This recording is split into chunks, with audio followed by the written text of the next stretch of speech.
Muito boa tarde, estamos começando mais um programa Tintim por Tintim aqui na Just TV. Queria deixar o nosso site de contato, que é o www.tintimportintim.com.br. Deixar também o nosso Twitter do programa, que é o @programa Tintim. Hoje eu tenho o prazer de receber aqui uma convidada super especial, minha grande amiga Neia Campos. Ela que é visual merchandising e vai contar um pouquinho dessa nova profissão que está surgindo no mercado e todas as suas peripécias nas lojas que ela já trabalhou, como é montar uma loja, como é cuidar de uma vitrine, como funciona todo esse processo do visual merchandising. Neia, muito obrigado por ter aceito o convite. Seja bem-vinda ao Tintim por Tintim. Obrigada eu, Paulo. Boa tarde a todos. Neia, a gente estava conversando aqui nos bastidores, né? E você estava me falando um pouquinho dessa profissão. Visual merchandising é uma profissão nova no mercado, né? Na verdade, ela não é nova, mas ela está sendo mais conhecida agora. Porque lá no começo, vamos falar assim, a gente tinha o vitrinismo, né? Que era o vitrinista que fazia as lojas, que era a parte realmente que o consumidor via. Ele só se interessava pela vitrine e o que ele quisesse já entrava na loja pedindo através da vitrine. Nos anos 80, começaram a vir os shoppings, e a coisa começou a ficar maior, né, do que só uma vitrine. A concorrência, as lojas ali uma do lado da outra, a concorrência era maior. Qual que era o diferencial? Só ter uma vitrine? Não era só isso. Então, daí veio a programação visual, que era trazer toda essa imagem que passava na vitrine para dentro da loja. E aí foi ficando mais apertado ainda, em cada vez isso vai acontecer mais, que o mercado, a concorrência é bem grande.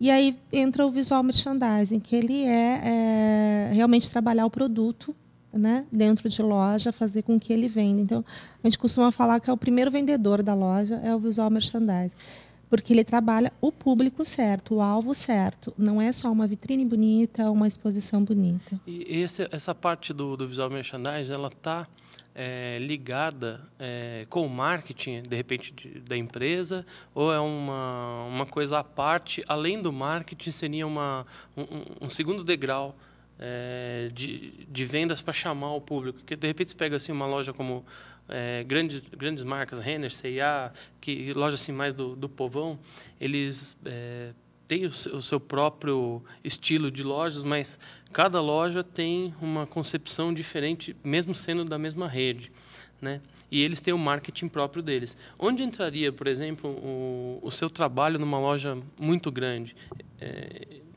por não ter um padrão de lojas? Então, assim, o visual merchandising, ele monta o padrão para a empresa. Então, você vai sentir, se você entrar numa rede, você vai sentir que elas todas têm uma semelhança, mesmo que tenham móveis diferentes. Porque hoje você vai numa rede grande, você vê em um shopping, ela já está no formato novo, com mobiliário novo, e vai num outro shopping, ela está com mobiliário antigo ainda, mas a mensagem é a mesma, né? Do jeito de vestir a roupa, do jeito de expor as roupas, tá lá o jeans junto com a parte de cima, né? Que é o top, com o bottom. Então, isso vai caracterizando a marca. E você me perguntou do marketing. Tem bastante gente que confunde o marketing com o merchandising. O marketing, ele promove a imagem da empresa, né? Ele vai procurar o público-alvo. E o merchandising, ele trabalha o PDV, que é o ponto de venda. Então, tudo que você vê dentro do PDV é o visual merchandising que faz, para ajudar a vender o produto. Então, ele está ligado diretamente ao produto e não diretamente ao cliente. É para dar sensação para o cliente do que ele pode encontrar ali dentro do PDV. E como que você se tornou uma visual merchandising? Como tudo começou, né? A minha história, sim, na verdade, eu não me formei, eu não sou formada em visual merchandising. Eu comecei como vendedora numa loja e aí, no primeiro dia que eu entrei, já me colocaram para fazer vitrine, que eram os vendedores que faziam. E aí o dono gostou da vitrine e pediu para que eu ficasse fazendo, só eu fizesse, não mais a equipe. E aí, lógico, começou a me pagar por isso, porque eu perdia de vender. Aí saí dessa empresa, fui para outra, a mesma coisa aconteceu. No primeiro dia me colocaram na vitrine. E eu fiquei, acho que uns 3 anos como vendedora, aí passei a ser gerente, enfim. E aí, quando eu saí da loja, me chamaram para fazer isso, só para fazer uma vitrine, uma rede bem grande, que tem mais de 100 lojas no Brasil. E eu trabalhei em 3 lojas em Curitiba, que eu sou de Curitiba, e daí cuidava de Londrina. Com 6 meses que eu estava fazendo isso, eles me chamaram para um projeto novo em Fortaleza. E aí eu cuidei de 6 lojas lá, começou a parte de programação visual, aí eu saio do vitrinismo e vou para a programação visual.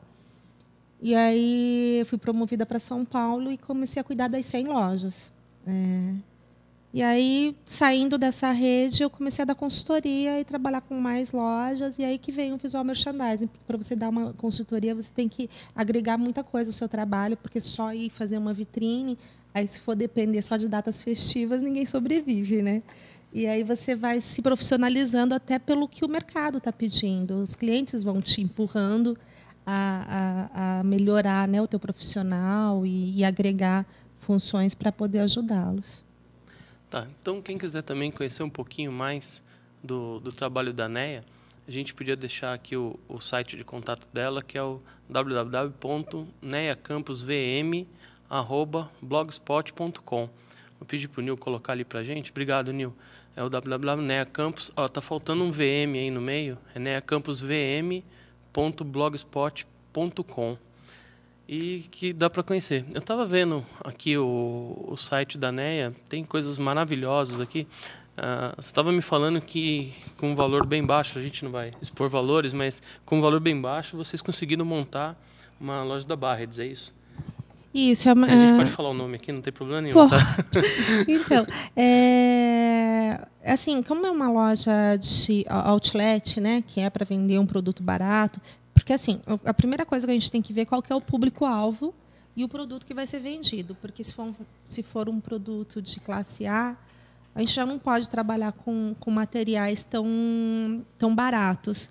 Mas, como o público é de classe C, D, para atingir mesmo esse outlet, aí você pode trabalhar com materiais recicláveis, que hoje em dia é super bacana você fazer isso, mesmo porque tem uma coisa que, para mim, profissional, é uma coisa que eu não gosto mesmo, é de ficar jogando materiais fora, de sempre ter uma reciclagem. Mas é difícil pegar esse material reciclado e transformar em alguma coisa? Não, quando te deixam criar, porque tem alguns lojistas que não deixam, né? Mas quando o lojista deixa você à vontade, aí o que você já criou assim que você pode contar pra gente? Então, eu acho que essa loja aí, eu acho que foi um up, assim, né, de criação, porque realmente a gente teve que... Eu sempre brinco que a gente acabou fazendo prego virar parafuso aí, sabe? Porque do nada as coisas foram acontecendo, tudo que a gente via ia se transformando. Então, assim, não tem o melhor trabalho, mas tem... eu acho que a melhor fase, né? Quando você começa a ter mais confiança no mercado, que os clientes confiam no seu trabalho, aí a criação, ela... Ou seja, resumindo, você vive nos ferros velhos, buscando ali sempre uma peça antiga, alguma coisa que dá para restaurar, e você usa em determinado cliente de acordo com aquele perfil de... Na verdade, não seria bem esse caminho. A gente tenta reciclar o que o cliente já tem. O que o cliente já tem. Isso, porque às vezes desmonta a loja, né? Daí aquele material já... Né? A loja agora está com outro mobiliário, não sei mais o quê. Então, a gente tenta dar uma restaurada no que eles têm, para realmente aquelas coisas não virarem um lixão. Já teve um gasto, né, para isso. Antes, né, já gastou, então a gente não deixa jogar fora para que depois ela se transforme e venha com uma outra cara. Não, eu tinha entendido, quando você falou em reciclagem, eu tinha entendido o seguinte, que você ia, de repente, buscar alguma coisa no antiquário ou no ferro velho, enfim, alguma coisa para você transformar e deixar com aquela cara, né? Uhum. Então, na verdade, você reaproveita o que já existe no local. Isso. No caso dessa loja, era um projeto mesmo, a loja não foi... Eu não fui lá e dei um tapa só na loja, né? Agreguei algumas coisas. Não, eu fiz tudo que tinha dentro da loja. Então, aí eu tive que comprar algumas coisas, assim, como os pallets que foram usados. Não tinha toda essa quantidade de pallets na fábrica para a gente usar. Foram usados mais de 70 pallets. Aí tem os quadros, né, negros, as lousas. As lousas também foram compradas. Agora, a geladeira... Aí é tudo... É que eu estou com o site aberto aqui, a gente estava vendo agora aqui, porque tem uma geladeira no meio da loja aqui, sem porta, né? E eu tinha, aqui nos bastidores, perguntado para ela como é que era a história da geladeira, né? e ficou muito bem bonito. Então, quem quiser conhecer a geladeira que a gente está falando, entra no blog dela ali, que eu achei, sim, fantástica essa ideia da geladeira virar um... Vai virar um armário. Um armário, né? Muito bonito. Para um tim. Essa geladeira foi muito engraçada. Eu estava com meu assistente, assim, né? A gente estava procurando as coisas na fábrica, e daqui a pouco ele olhou a geladeira, ele... Né, olha isso. Eu falei, não me fale que você vai fazer alguma coisa. Vamos fazer. E aí pegou a noite, fomos fazendo, a gente já falou com o marketing, eles já providenciaram os adesivos, né, para dar essa cara do tim. Foi bem legal. Não, achei muito bacana. Então, fica aí a curiosidade de quem está assistindo o programa de entrar aí no site da NEA e olhar essa geladeira aqui, que ficou assim, uma foto aqui embaixo sensacional. Queria te fazer uma pergunta.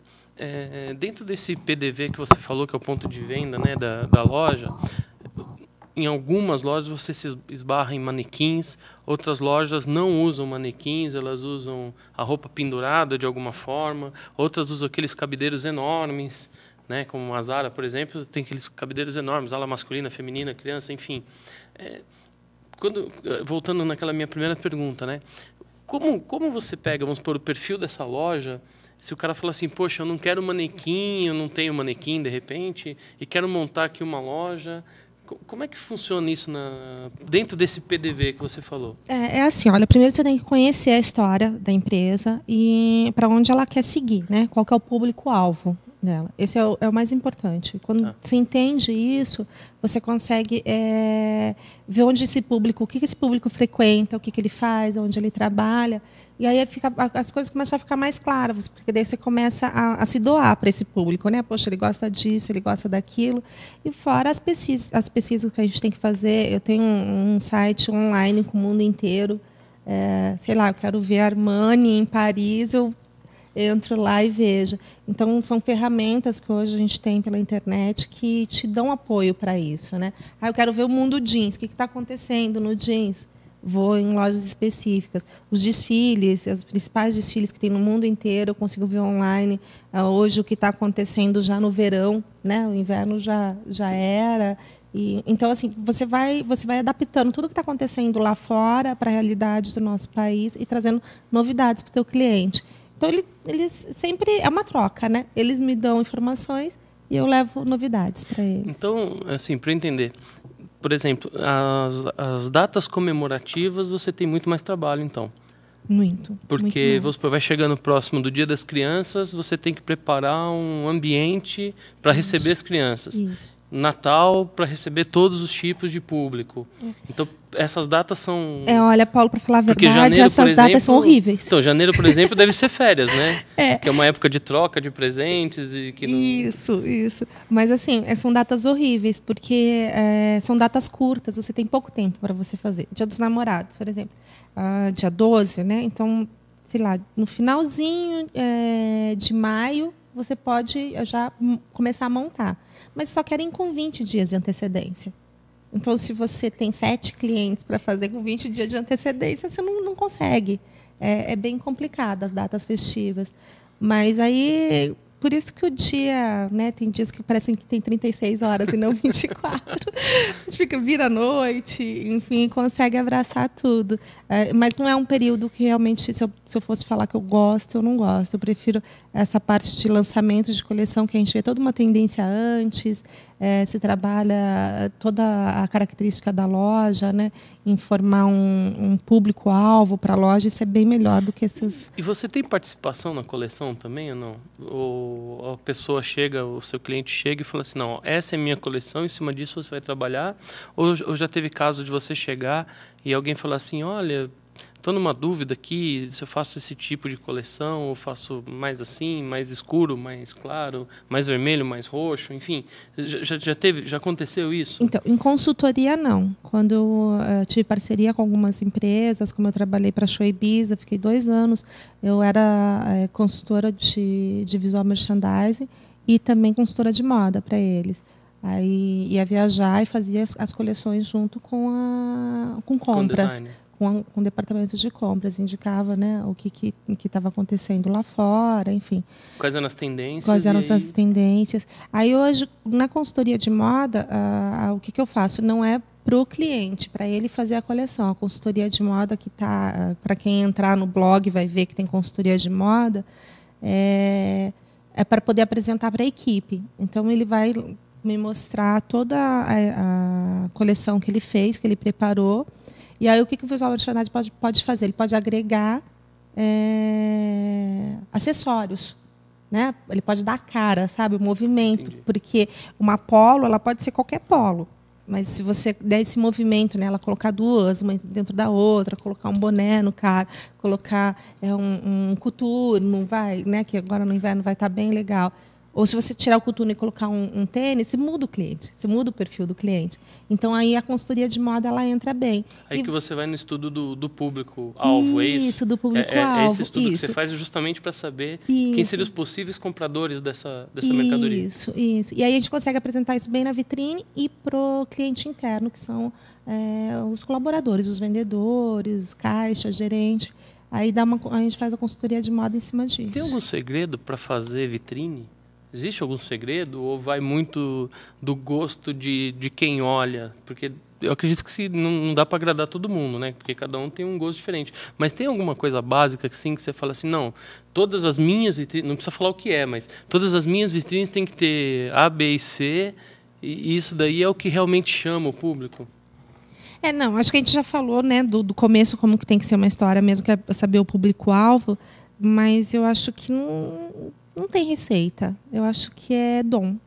E vai muito também da mercadoria que está expondo? Não. Ou dá para fazer milagre? Você pega uma mercadoria que não está legal e fala, não, vou dar um jeito e vou vender isso daqui. Tá, o visual merchandising tem que fazer isso. Esse é o segredo. Esse é o segredo. Ele tem que trabalhar transformar um negócio que não está legal numa coisa maravilhosa. A primeira coisa que tem que gritar é o produto e não a decoração. Por isso que a grande diferença de um vitrinismo, né, para um visual merchandising, ele trabalha com o produto, ele faz o produto vender. E não simplesmente expõe na vitrine para... simplesmente faz um cenário. Então, o cenário ele vem para agregar toda essa história que quer ser contada. Tem um lançamento de verão aí também da IES, que tem uma história bem bacana, assim, que você bate o olho na vitrine e você vê que a vitrine está toda romântica, porque a coleção está toda romântica. Então, a gente fez um cenário tipo de um quarto, com molduras, mesas.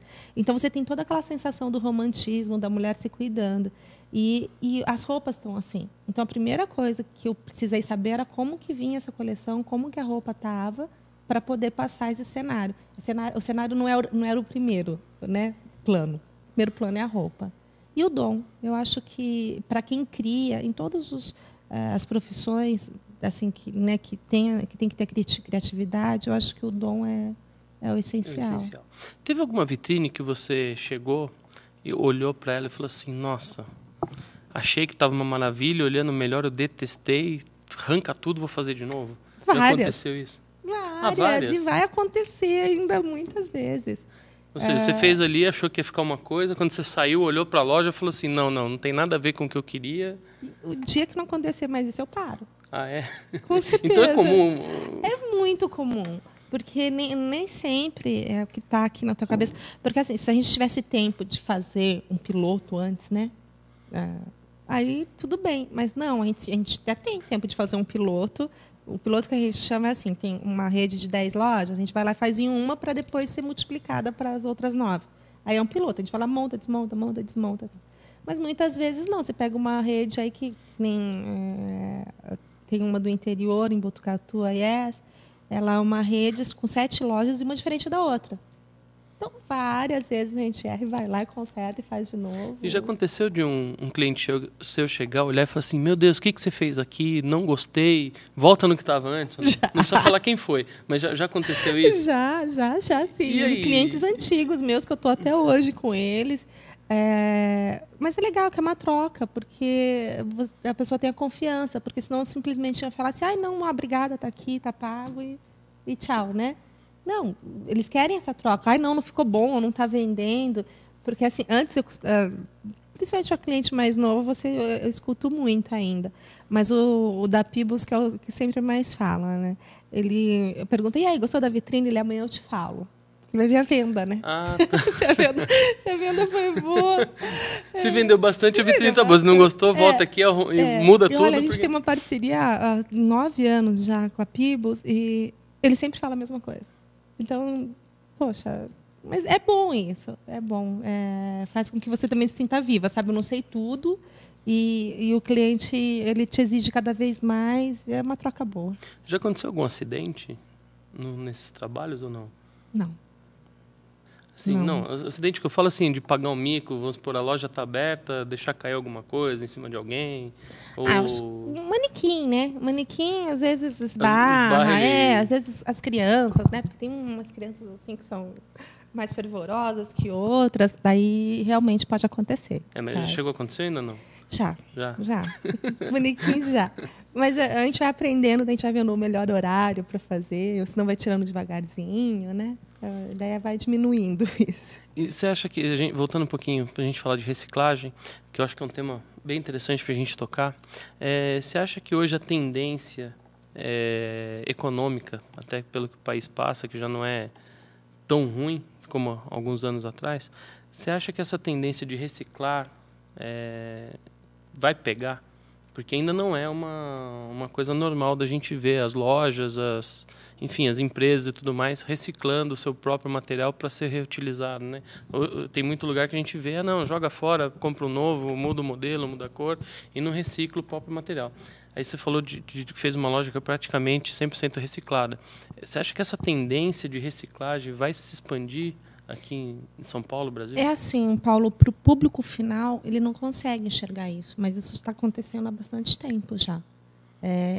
Assim, a gente transforma materiais que a gente fala, vocês olham e falam assim, nossa, é novo. E não era coisa que já foi usada. Tem algum exemplo que você pode passar? Tem o caso da geladeira, mas a geladeira dá para ver que é uma geladeira antiga. Que foi restaurada, né, e virou um armário. Isso. Essa daí dá para a gente ver que era uma coisa que foi... Isso daí está muito visual, mas tem alguma coisa que você pode falar que foi bem... Uma rede que sempre faz isso, não é uma rede que eu trabalho, já trabalhei, que foi a última rede que eu trabalhei como vendedora, a Sibéria. Se vocês conseguirem prestar atenção assim, no detalhe, eles sempre reciclam. Sempre. O material deles sempre está indo e voltando. É uma empresa que sempre faz isso. É pintura, ou se não colocam um couro por cima. Isso é uma tendência, porque é muito caro o material. Então, não dá mais para ser jogado fora, sabe? A gente já monta uma vitrine. Lógico que tem um período, né, de durabilidade. Não dá para você falar que você vai ficar na coleção de verão e vai aproveitar na coleção de inverno. Mas você guarda dessa de verão e vai aproveitar daqui 3 coleções novamente. E com materiais diferentes. Daí vai pintando, vai colocando um corino, enfim... Dá para fazer 1000 coisas. Então, o público final ele não consegue enxergar isso, mas isso já é... Já existe. Então, essas grandes redes já têm essa preocupação de reciclagem. Já. Eu, nessa rede de calçados que eu trabalhei, que eu fiquei 2 anos, eu reciclei o material desde o primeiro dia que eu cheguei até o último dia que eu saí. Tudo foi reciclado e todo mundo achava que era material novo. Porque daí você agrega uma coisinha nova, sabe? Mas o resto, você vai... A base é a mesma, então. A base é a mesma, só que ninguém percebe. Entendi. Interessante, né? Porque é uma coisa assim que, se você realmente não falasse, eu praticamente entro na loja, vou atrás, sei lá, de uma roupa X, você, às vezes acaba nem olhando o que está ao redor e, às vezes, aquilo lá já está lá por anos, de uma cor diferente e já está tão normal, aquilo que você já nem... você não presta atenção. Mas a gente, tanto nos móveis, né, na decoração, quanto na roupa, a gente faz isso, de reciclar, sabe? De dar essa cara nova para a mesma roupa. Né, expor ela de maneira diferente. Então, esse é o nosso trabalho mesmo, sempre estar inovando e sempre novidade. Né? Deixa eu fazer uma pergunta curiosa. Qual que seria, então, esquecendo a parte interna do ponto de venda, qual que seria a diferença de um visual merchandising fazer uma vitrine ou um vitrinista antigo, profissional de vitrine, ir lá e fazer a vitrine? Existe diferença? Tem alguma coisa assim que... Ou dentro do visual merchandising, a profissão de vitrinista ainda existe? Existe, eu sou uma vitrinista. Sim, não, mas, mas tem alguma diferença entre você, como visual merchandising, fazer uma vitrine ou pegar um vitrinista, colocar para fazer a mesma vitrine? Tem diferença? Tem, porque assim, o vitrinista ele não faz parte do planejamento da empresa. tá? Ele só é chamado para fazer, olha, o tema da vitrine é esse. Daí ele vai lá e escolhe a decoração para fazer a vitrine. Então, só é passado o tema para ele. Ele não se envolve com o planejamento da empresa. E o visual merchandising se envolve com o planejamento da empresa. Ou seja, você participa então de várias reuniões, eles te mostram quais são as coleções prontas. Aí, em cima disso, você faz a venda, né, a possibilidade da venda. E, em cima disso, você também faz a vitrine. Também faz a vitrine. Está dentro de um contexto geral, então. É um pacote, né? Você entende qual que é o público-alvo, você vai saber como expor essa roupa dentro da loja, como expor isso na vitrine, qual que é a melhor decoração para ser usada e o planejamento para 6 meses. Não é só um planejamento, é de uma coleção inteira. Então, não é só ir lá e fazer a vitrine. E o retorno para a empresa, por exemplo, contratam seu roberto, que nem você falou da Peebles, né? O Roberto, né? Isso, Roberto. O Roberto, por exemplo, contrata você e fala assim, olha, estou aqui com uma coleção nova, tal, que ele até mesmo falou que ele só responde no dia seguinte se gostou ou não. Por exemplo, você chega lá, 1, 2 dias, vendeu bastante, tal. De quanto em quanto tempo é necessário, dentro da mesma coleção, você mudar a cara da coleção? Porque, de repente, 1, 2, 3 dias, pegou um fim de semana, alguma coisa, e ele teve essa venda. Aí chega, vamos por quarta, quinta-feira, não vendi nada do que eu estava esperando. Existe isso de você ter que voltar para refazer uma coisa que já está pronta e que deu certo em alguns dias e, de repente, em outros? A troca do produto ela é feita semanalmente. Tá? Raras lojas como o Zara que não faz isso. Mas ela é feita, às vezes, até 2 vezes por semana. Na terça-feira, uma, na sexta-feira, outra, para pegar o final de semana, que daí a roupa está um pouco mais descontraída. Tudo depende do perfil do cliente. Agora, a decoração, ela aguenta um pouco mais, se for usada uma decoração, porque às vezes nem é decoração, às vezes é só um banner falando do tema, alguma coisa assim. Aí dura em torno de um mês. Mais ou menos isso. Agora, tem clientes que preferem fazer um tema para a coleção inteira. Que é esse que eu falei do quarto, que parecia um quarto. Foi para uma coleção inteira, foi para o verão inteirinho. A gente usou o mesmo cenário. Ou seja, 2, 3 meses, só muda as roupas. Isso, só trocaram as roupas. E o visual merchandising, ele não vai lá e troca a roupa, né? Ele ensina as equipes a fazerem isso. Então, ela pode ser trocada todo dia, no caso? Pode ser trocada todo dia. Porque tira para vender também, né? Como eu falei, são raras as lojas que não deixam tirar o produto da vitrine. Porque daí são profissionais que vão lá e fazem a vitrine e a equipe não está preparada para isso. Então, se desmonta, realmente pode afetar a venda. Agora, se você prepara a equipe, não tem problema nenhum. O nosso tempo aqui é meio curto, daqui a pouquinho a gente já está encerrando. Eu queria te fazer uma última pergunta. Assim. Qual que é o seu próximo desafio? O que vem por aí na sua carreira que você pode contar para a gente? Tem alguma coisa grande chegando? Meu próximo desafio é meu próximo cliente. Sempre. O cliente todo dia um desafio novo. Diferente do outro. É um diferente do outro. Está entrando até no começo do blog, um novo cliente que é Brandili, que é infantil. E é a primeira vez que eu vou trabalhar realmente com uma rede infantil e é um trabalho super novo, porque eles são fabricantes, eles não são lojistas. Então, é indústria, né? E eles estão começando a abrir no mercado loja agora. E a primeira loja aqui no Ibirapuera. E dessa vai sair uma rede. E a gente vai fechar uma parceria aí para fazer pelo menos o lançamento de inverno para eles e começar um trabalho novo. E será que esse público infantil é diferente? Trabalhar com... Você está acostumada normalmente a trabalhar com moda masculina e feminina, né? E agora está entrando essa moda infantil. É muito diferente ou não? Eu acho que né? Porque as crianças estão tão diferentes hoje, né? Você não conversa mais a mesma coisa que você conversava, sei lá, 4 anos atrás. Até não precisa ser muito lá atrás. Você não conversa a mesma coisa que você conversa com uma criança hoje. Hoje uma criança então já tem um visual mais teen. Ela é tecnológica, né? Não dá para você ficar mais pensando em brinquedo. Então... Tem que ser mais agressiva. Tem que ser mais... Elas têm vontade própria. Não é mais a mãe que compra para o filho. É o filho que vai lá e escolhe. Então, eu quero esse e o outro eu não vou usar, né? Antes as lojas eram feitas para os pais, né? Agora não. Então essa tendência mudou. E mudou muito. Mudou muito. Então é um desafio aí para mim agora bem grande. Bom, então desejo boa sorte. Obrigada. Eu Quero agradecer muito aqui a presença da Neia. Eu adorei aqui o nosso bate-papo. Espero que você volte mais vezes aí, que a gente faça N parceria junto aí, que você é uma pessoa muito agradável. Obrigada. Agradeço. E quando precisar, a gente pode... Tem vários temas aí dentro desse mundo que a gente pode falar. Então, lembrar aí ao nosso amigo internauta, quem quiser então conhecer um pouquinho mais da Neia, é só entrar no blog dela, é o neacampusvm, @blogspot.com. É isso aí. Quero desejar também uma ótima semana para vocês e até a próxima semana. Obrigado.